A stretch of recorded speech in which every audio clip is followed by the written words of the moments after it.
Okay.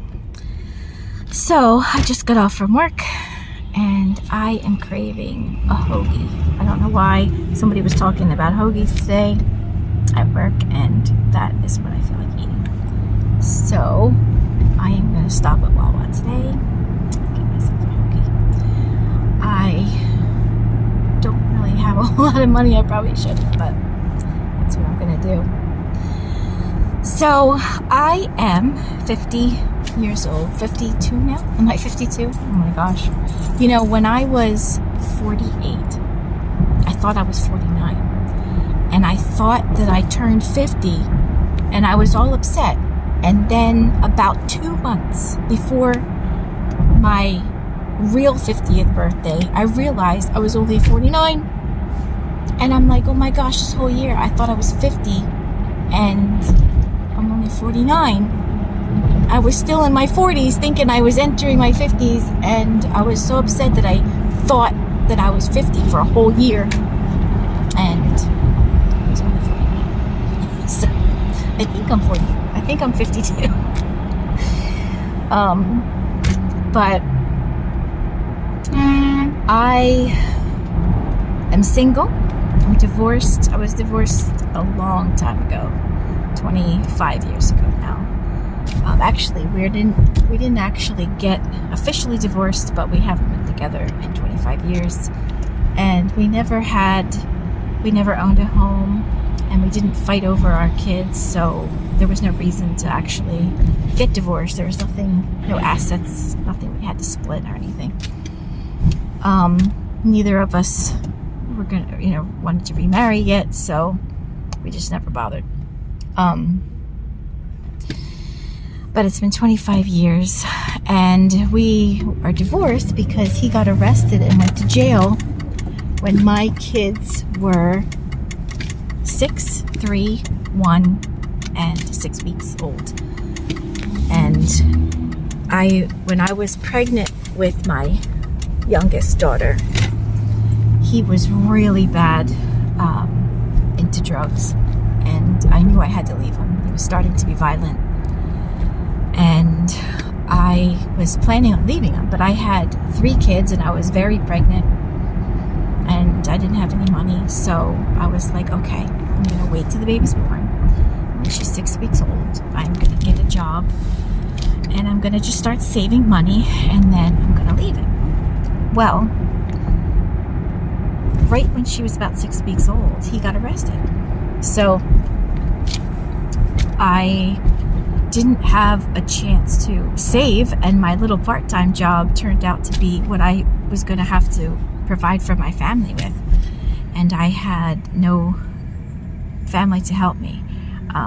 My parents were alive, but they were drug addicts, and I couldn't really rely on them to help me, and they didn't have any money. They had a 1-bedroom little apartment, so me and 4 kids couldn't go there. And the rest of my family, I'm a Christian, but they're supposedly Christians, this one side of my family, and they don't talk to me, and I don't know why they won't tell me. I reached out to them several times. I said, can you tell me what I did? Like, why don't you want to talk to me? I don't understand. They won't even tell me. I mean, several times when my mother died and then my father died, I reached out to them and I'm like, can we talk? Did I offend you in some way? And they're supposedly Christians. They won't talk to me or even tell me why. And they know that me and my kids had holidays alone and that it hurt. And they just didn't care. And then I finally, when my father died, I told them. And they still didn't care. I invited him over. I'm like, can we just get together around the holidays, maybe just come over. It doesn't have to be on the holiday, just around the holidays. And they said no. So I don't know why. I have no idea why. But I had no one to help me, and it was really hard. Being a single mom with 4 kids. Every day you had to get them all in the car seat and go somewhere, and then get them all out of the car seat, bring them with you wherever you went, whether it's a grocery store or a doctor's appointment or whatever. Get them all back in the car seat, go home, you know what I mean? Then get them all out of the car seat. I mean, it was so hard. It was so much work. And I had no help at all. And I had to work 2 jobs to try to provide for them. So I never even got to see them. And I really wanted to be like a stay-at-home mom and bake homemade bread and homeschool my kids. And I homeschooled my oldest daughter, and she was reading at like a 4th grade level when she was in kindergarten, because I taught her at home, and I wanted to do that with all of them. But then when he got arrested, I couldn't. And things like that were most of the reasons why I couldn't take my husband back, because there was so much he couldn't make up for ever. You know, I didn't see their first steps and all of that because I was working all the time, and I couldn't be there. And now I thought that they would appreciate all that I did for them, all that I sacrificed, and they tell me now I didn't do enough for them. My one son, he's a really good son, and he appreciates me. But I don't think that he even understands how hard it was. I think he kind of thinks I didn't really do like enough with my life. And I'm like, they all put me down. Like I didn't do enough for them. And they're like, well, why didn't you go to school? I'm like, I tried 8 times. But when you're working 2 jobs and you have 4 kids, you can't also go to school. When they got older, I tried. But, you know, my kids had some issues because they didn't have a dad in the home, and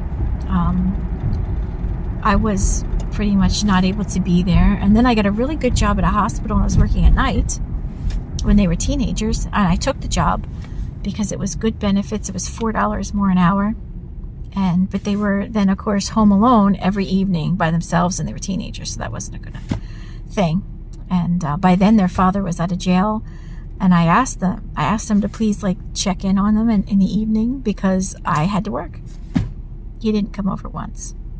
And of course, my youngest daughter wound up getting pregnant at 16. And then I raised my grandkids. She got pregnant twice. I raised my grandkids because she refused. And then they don't appreciate it. My whole point is that I did everything for them, and they don't appreciate me. And it's really very lonely, you know. And then I was with someone for like 25 years on and off. I was stupid, you know, young and in love, and I thought it would work out, and I kept taking him back. He's definitely a narcissist. I was so in love with him, and then this last time I was with him, I can't believe I went back again. And we were together about 3 years. We just broke up last September again for the final time because I'm not taking it back. I didn't even fight because I just don't care anymore. I thought this time he grew up finally, and he did like make an effort to actually be good to me. And I thought I really did see certain things that he did, and I thought, wow, you know, he's serious. And no, it's the same thing all over again.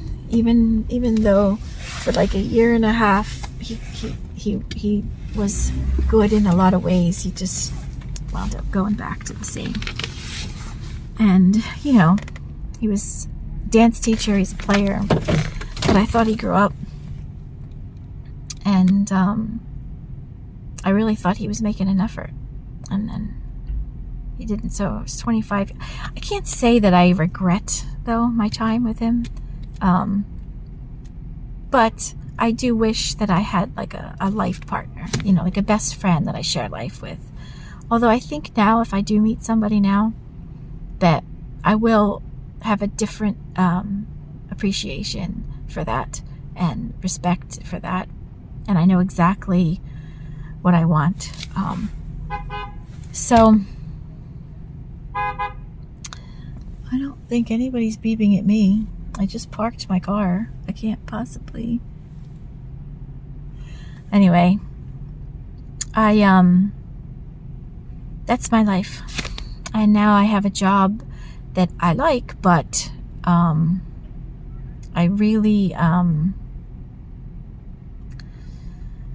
don't understand why some women have to be catty and try to like make your life hard and difficult, and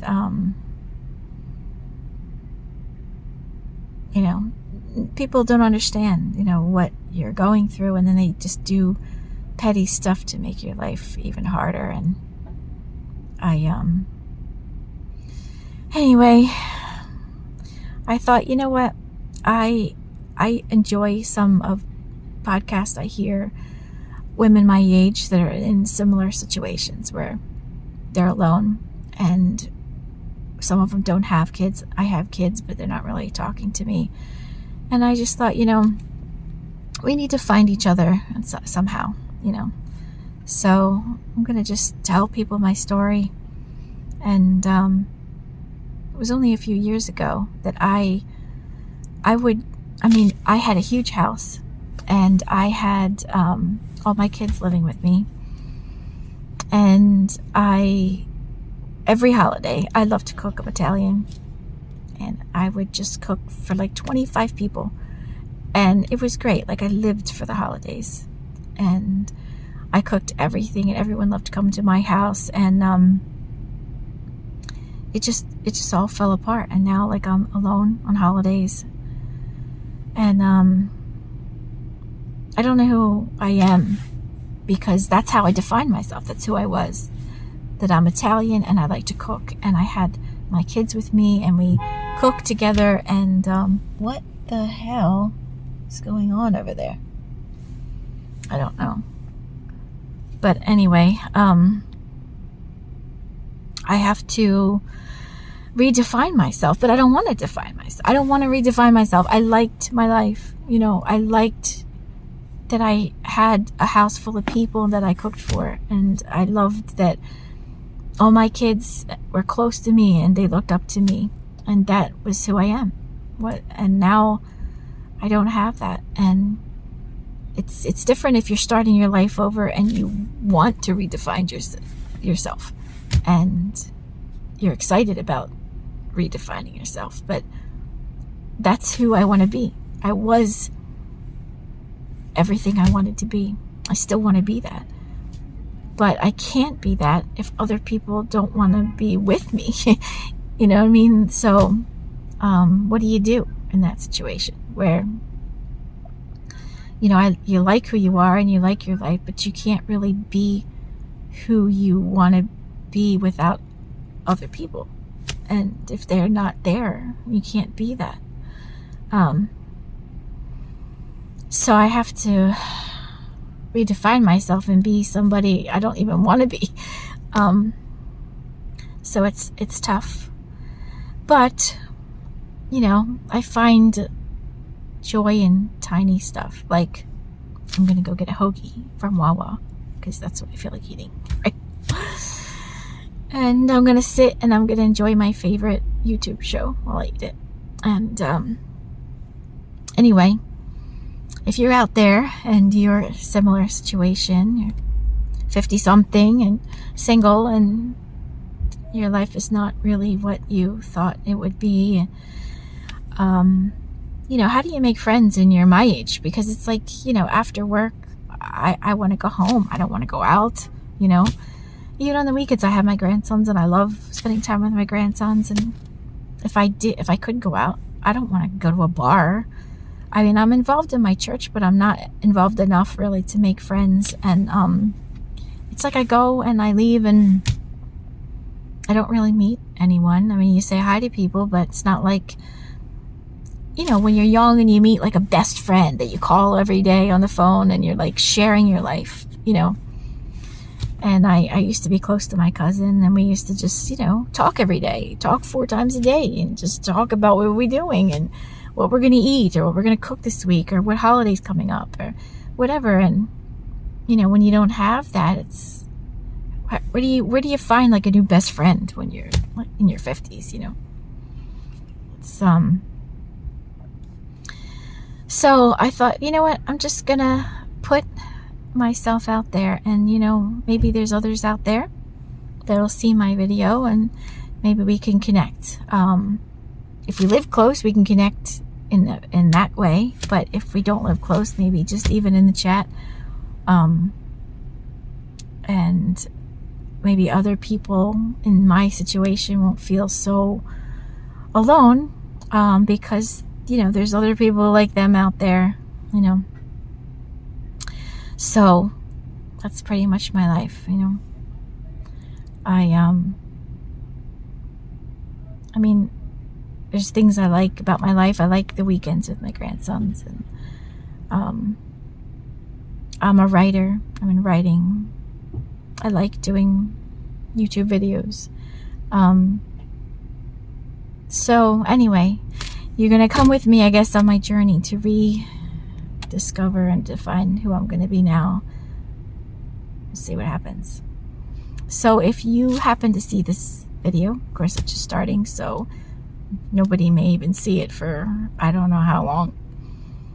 But, you know, if you see it, you want to drop me a comment and tell me, share what's going on in your life, that would be great.